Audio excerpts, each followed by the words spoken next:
அப்பா அப்பா விட்றா, வாடா.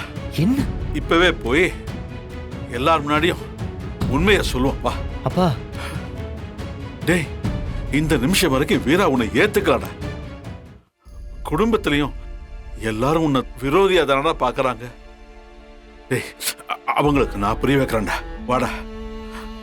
டேய், உன் வாழ்க்கையை நான் மீட்டு கொடுக்கறேன்டா.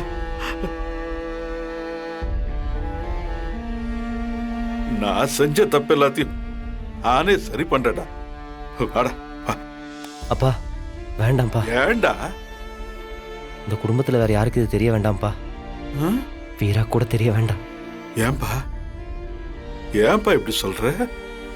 டேய், வீரா உன்னை ஒதுக்கி வச்சிருக்காடா. அவ கூட நீ சேர்ந்து வாழ வேணாமா? டேய் மாறா, போதுண்டா. இத சொன்னாலே வீரா உன்னை ஏத்துக்குவாடா, ஏத்துக்குவா. ஆனா அண்ணி கொலை பண்ணாங்கன்னு தெரிஞ்சிருமேப்பா. பா, நான் சொல்றத கேளுங்க. நடந்தது நடந்து முடிஞ்சதாவே இருக்கட்டும். நான் தண்டனை அனுபவிச்சுட்டு வெளியே வந்துட்டேன்.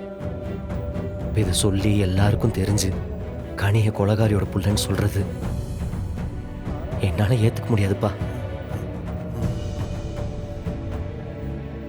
வீரா கூட நான் வாழதான் போறேன்.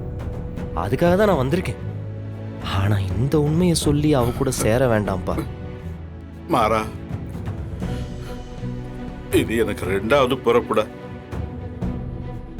டேய், இதுல உன்னைய வீராவையும் சேர்த்து வைக்கிறது மட்டும்தான்டா ஏன் நோக்கம்.